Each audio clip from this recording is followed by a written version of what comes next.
Hello, a very good evening to all of you. I am Soumya Agrawal, an advocate and a semi-qualified CA, and I am here basically because to shoot a small lecture for Unacademy Stars Program 2024. So I have prepared my topic on special contracts. Special contract, as the name suggests, special contracts. The contracts which have some special characteristics in them are special contracts. जैसे कि हम जानते हैं contracts क्या होते हैं? जब दो लोग आपस में मिलके किसी चीज़ पर, किसी सब्जेक्ट मैटर पर एग्री करते हैं, उनके लिए कोई टर्म्स एंड कंडीशंस फॉर्म करते हैं और जिसको आगे चल के वो एग्जीक्यूट करने के लिए एग्री करते हैं और उसको लॉ में इन्फोर्सिबिलिटी दिलाने के हकदार होते हैं, उन्हें कॉन्ट्रैक्ट्स कहते हैं. जैसे कि कॉन्ट्रैक्ट को यदि हम लेमन टर्म्स में बोले तो contract is a legally binding agreement दो या दो से अधिक लोगों के बीच में, जिसमें बहुत सारे टाइप्स होते हैं कॉन्ट्रैक्ट्स के टाइप्स में. जैसे कि एजेंसी कॉन्ट्रैक्ट्स होता है, बेलमेंट एक टाइप होता है, इंडेमनिटी एक टाइप होता है, ऐसे ही और भी कई सारे कॉन्ट्रैक्ट्स होते हैं. हमारा आज का फोकस सिर्फ एजेंसी कॉन्ट्रैक्ट्स पे है और हम सिर्फ उसी पे स्टिक करेंगे. जो स्पेशल कॉन्ट्रैक्ट्स हैं वो गवर्न किसके अंडर होते हैं? Indian contract act 1872. हाँ, ये कॉन्ट्रैक्ट एक्ट बहुत पुराना है, अंग्रेज़ों के ज़माने से चला आ रहा है और हमारा इंडियन लॉ भी, इंडियन लीगल सिस्टम भी वहीं से इसे अडॉप्ट करके चला रहा है. So the 5 kinds of special contracts embedded in Indian Contract Act 1872 are: first one, contract of indemnity; second, contract of guarantee; third one, contract of bailment; fourth, contract of pledge; and fifth, contract of agency. First one is indemnity, second one is guarantee, third one is bailment, fourth one is pledge, and the last one is agency. And we will discuss the last one, agency, today. So I've made a small PPT for all of you so that the concept can be easily simplified before you all, but I can't share my screen. I'll make you see that thing.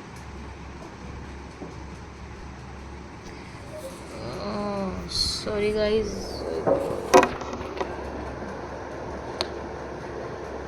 Okay, let's special contracts. The contracts of indemnity and guarantee are covered under the chapter 8, which lies from section 124 to 147 of the Indian Contract Act. The contract of bailments are covered under chapter 9, which are dealt in section 148 to 171 and 180 and 181 number of section.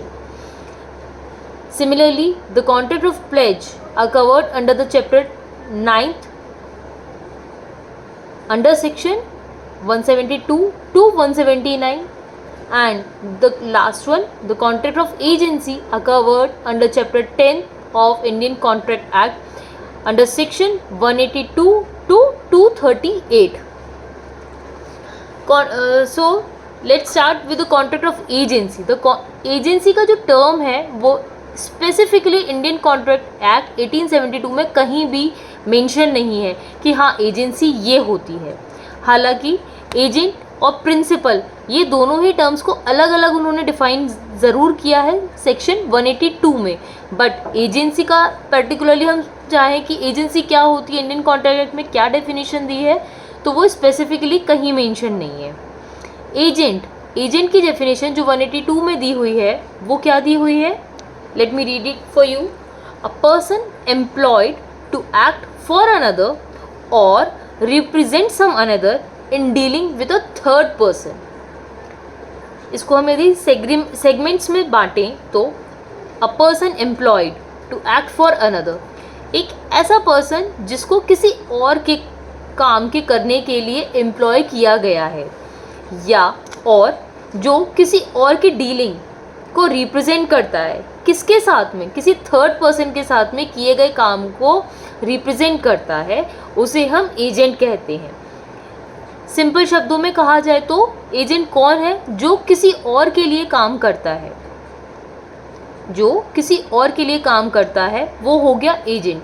जैसे एक businessman की shop पे यदि उन्होंने अपने staff रख रखा है तो वो स्टाफ उस बिजनेसमैन ओनर के लिए कौन हुआ, एजेंट हुआ। यदि मैं उसकी शॉप पर जाती हूँ या आप उसकी शॉप पर जाते हो तो और यदि वो आपको सामान उठा के दे रहा है, पास कर रहा है, तो वो किसके बिहाफ पे दे रहा है, अपने प्रिंसिपल के बिहाफ पे दे रहा है। वो उस शॉपकीपर, शॉप ओनर के बिहाफ पे आपको सामान उठा के दे रहा है। ओके जैसे कि हमने लाइफ इंश्योरेंस देखे हैं, लाइफ इंश्योरेंस एजेंट हमारे घर पर आके हमारी पॉलिसी हमें देकर जाते हैं। तो वो क्या है, लाइफ इंश्योरेंस का हेडक्वार्टर्स न्यू दिल्ली में है सपोज, तो लाइफ इंश्योरेंस से वहाँ के जो सीनियर ऑफिशियल्स हैं वो तो आएंगे नहीं हमारे घर पे लाइफ इंश्योरेंस का पॉलिसी बेचने। तो उनके जगह जगह पे एजेंट्स उन्होंने एम्प्लॉय कर रखे हैं जो लाइफ इंश्योरेंस के बिहाफ पे काम करते हैं और पॉलिसीज़ को कस्टमर्स तक पहुंचाते हैं, बेचते हैं या कस्टमर्स को पॉलिसी अवेल करवाते हैं। इसी तरह से जब हम ब्रोकर, रियल एस्टेट एजेंट्स होते हैं, उसमें क्या होता है, वो भी हमें सेम यही काम कर रहे होते हैं। वो प्रॉपर्टी डेवलपर के बिहाफ पे हमें प्रॉपर्टीज शो करते हैं और कस्टमर्स और डेवलपर्स के बीच में एक पार्टी बन के उस प्रॉपर्टी की डीलिंग को फैसिलिटेट कराते हैं। यहाँ तो ये दो तरह के एजेंट्स, जैसे लाइफ इंश्योरेंस एजेंट्स हुआ, रियल एस्टेट एजेंट्स हुआ, ये हमने बहुत इजीली और बहुत नॉर्मली हमने अपने घरों के आसपास अपने रोज़मर्रा ज़िंदगी में बहुत अच्छे से जानते हैं इन चीज़ों को। ठीक है, इसके साथ में प्रिंसिपल कौन होता है, जैसे कि हमने एजेंट में देखा था जो किसी और के लिए काम करता है वो हो गया एजेंट। तो प्रिंसिपल कौन हुआ, प्रिंसिपल इसका अपोजिट जो किसी और से काम करवाता है वो हो गया प्रिंसिपल। जैसे कि हमारे स्कूल के प्रिंसिपल्स होते थे, वो खुद कोई क्लास नहीं लेते थे, वो सिर्फ बाकी टीचर्स को एम्प्लॉय करते थे उस सब्जेक्ट को पढ़ाने के लिए। सिमिलरली यहाँ पर प्रिंसिपल कौन होगा एजेंसी कॉन्ट्रैक्ट में, ऐसा पर्सन जिसके बिहाफ पे दूर कोई और लोग काम कर रहे हैं या जिसको रिप्रेजेंट कर रहे हैं कि हाँ हम उस बंदे के बिहाफ पे काम कर रहे हैं या मैं उस बंदे का रिप्रेजेंटेटिव हूँ। ठीक है, तो ये कौन हुआ, प्रिंसिपल, जिसको लोग रिप्रेजेंट कर रहे हैं, जिसके बिहाफ पे लोग आगे काम कर रहे हैं, उसे हम कह देते हैं principal under section 182 of Indian contract act 1872। यहाँ पे मेन बॉडी कौन होगी, जैसे कि एग्जाम्पल के तौर पे लाइफ इंश्योरेंस कॉरपोरेशन जो हेडक्वार्टर्स है, जो हेड ऑफिस है वो कौन हो गया, प्रिंसिपल हो गया। और जो गली गली नुक्कड़ नुक्कड़ में हमने लाइफ इंश्योरेंस एजेंट्स देखे हैं वो कौन हो गए, उस LIC के एजेंट्स हो गए। मेन बॉडी कौन हो गई, LIC लाइफ इंश्योरेंस कॉरपोरेशन, जहाँ उसका हेड ऑफिस है। ठीक, इसके साथ में अब यदि हम ब्लैक लॉ की डिक्शनरी की बात करें तो ब्लैक लॉ क्या बोलता है कि एजेंसी कॉन्ट्रैक्ट्स कौन से होते हैं, वो कॉन्ट्रैक्ट्स जिसमें एक फिड्यूशरी रिलेशनशिप क्रिएट किया जा रहा है।